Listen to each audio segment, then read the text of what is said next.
Berusaha menyalip sepeda motor, sebuah minibus dengan 6 orang penumpang terguling di jalur Denpasar Singaraja. Beruntung tak ada korban jiwa dalam kecelakaan ini. Peristiwa kecelakaan lalu lintas kembali terjadi di jalur Singaraja Denpasar Kamis siang. Sebuah mobil minibus dengan 6 orang penumpang terguling di kilometer 8 Desa Gitgit Sukasada Buleleng.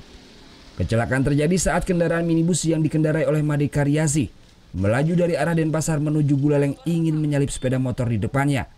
Namun karena jalur yang terjal, sopir tak bisa mengendalikan kendaraannya hingga mobil terguling. Kondisi rem yang kurang baik juga menjadi penyebab kecelakaan. Sebelum terguling, mobil sempat menabrak pekarangan warga dan menghancurkan pagar rumah warga. Yang bawah dapat lihat sudah ada banyak orang nolong ini. Oh gitu. Ini rumah beli sendiri. Udah berapa kali sih peristiwa seperti ini beli di sini? 3 kali dah. Udah 3 kali. Itu emang sengaja dipasangi pagar beton gitu? Sengaja Pak aman.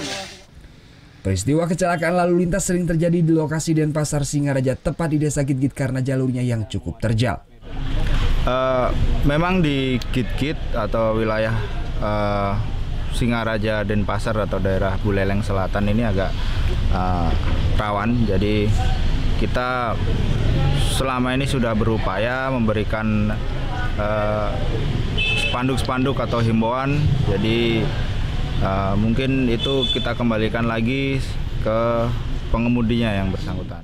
Akibat kecelakaan ini, pengemudi serta 5 orang penumpang lainnya tidak mengalami luka serius dan dievakuasi ke kendaraan kerabatnya melanjutkan perjalanan ke kota Singaraja.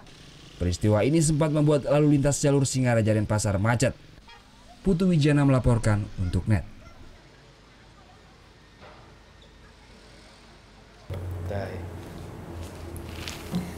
Udah selesai kan nontonnya? Nah, jadi jangan lupa buat like, komen, dan subscribe ya.